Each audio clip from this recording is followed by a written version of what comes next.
ঢাকা সফররত যুক্তরাষ্ট্রের সহকারী পররাষ্ট্রমন্ত্রী পল কাপুরের সঙ্গে বৈঠক করেছে বিএনপি ও জামায়াত। বৃহস্পতিবার গুলশানে মার্কিন রাষ্ট্রদূতের বাসায় আলাদা বৈঠকে অংশ নেন দল দুটির প্রতিনিধিরা। পরে বিএনপির স্থায়ী কমিটির সদস্য ডক্টর আব্দুল মঈন খান জানান, বাংলাদেশ যুক্তরাষ্ট্র কূটনৈতিক, অর্থনৈতিক ও বাণিজ্য সম্পর্ক বাড়ানোর বিষয়ে ফলপ্রসূ আলোচনা হয়েছে। অন্যদিকে জামায়াত বলছে, জাতীয় সংসদকে কার্যকর করতে আলোচনা করেছেন তারা। মোহাম্মদ হোসাইনের প্রতিবেদন।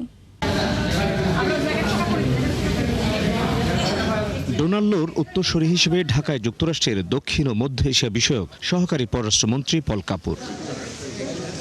শান্তিপূর্ণ ও গ্রহণযোগ্য ভোটের মধ্য দিয়ে বিএনপি রাষ্ট্র ক্ষমতায় আসার পর মার্কিন উচ্চ পর্যায়ের কোনো কর্মকর্তার এটাই প্রথম ঢাকা সফর। 3 দিনের সফরের শেষ দিনে সকাল 11টায় পল কাপুরের সঙ্গে বৈঠক করেন বিএনপির 5 নেতা। নেতৃত্ব দেন দলটির স্থায়ী কমিটির সদস্য ডক্টর আব্দুল মঈন খান। আজকে নতুন সরকার এসেছে, কাজেই তারা স্বাভাবিকভাবেই এদেশে আসবে। বাংলাদেশে কি হচ্ছে, আমাদের নীতিমালাগুলো কি, আমাদের ভবিষ্যৎ যে কর্মপন্থা সেগুলো কি, সেসব বিষয় নিয়ে তারা সার্বিক আলোচনায় অংশগ্রহণ করার জন্যই এদেশে এসেছে। কোনো নির্দিষ্ট দল বা সরকারের সম্পর্কের বাইরে বাংলাদেশ ও যুক্তরাষ্ট্রের জনগণের পারস্পরিক বন্ধনকে আরও গভীর করার বিষয়টিও বৈঠকে গুরুত্ব পেয়েছে বলে জানান বিএনপির এই নেতা।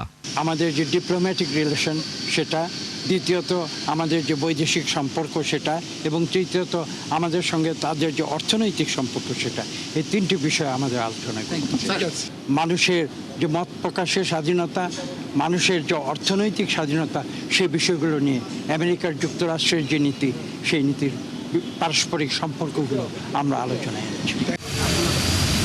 এর আগে পল কাপুরের সঙ্গে বৈঠক করেন জামায়াত ইসলামের প্রতিনিধি দল, যার নেতৃত্ব দেন দলটির নায়েবে আমির সৈয়দ আবদুল্লাহ মোহাম্মদ তাহের। বৈঠক শেষে গণমাধ্যমে আলোচনার বিষয়বস্তু তুলে ধরেন জামায়াতের নায়েবে আমির। বাংলাদেশের যে নতুন পার্লামেন্ট শুরু হচ্ছে, সেখানে সরকার দলীয় এবং বিরোধী দলীয় যে রোলের ব্যাপারটি আছে, সে ব্যাপারে জানতে চাইছে জামাত কী রোল প্লে করবে। আমরা বলেছি জামাত কনস্ট্রাকটিভ কিন্তু খুব ভাইব্রেন্ট এবং স্ট্রং রোল আমরা প্লে করব, যেখানে বাংলাদেশের ইন্টারেস্ট বা জনগণের ইন্টারেস্টের বাইরে থাকবে, এটাকে আমরা প্রটেস্ট করব। কিছুদিন আগে সরকারের সাথে যে একটা চুক্তি হয়েছে এখানে করার জন্য, সেভাবে বলেছে, আমরা বলছি আমরা ডিটেলস এটাকে স্টাডি করব, করে যদি যেগুলো পজিটিভ আছে সেটার সাথে আমরা একমত হবো, আর যদি কিছু নেগেটিভ থাকে তাহলে সেটার ব্যাপারে আমরা অবশ্যই অপোজ করব। পরে বিএনপির প্রতিষ্ঠাতা ও শহীদ রাষ্ট্রপতি জিয়াউর রহমান ও সাবেক প্রধানমন্ত্রী বেগম খালেদা জিয়ার সমাধিতে শ্রদ্ধা জানান পল কাপুর। মোহাম্মদ হোসাইন, ৭১, ঢাকা।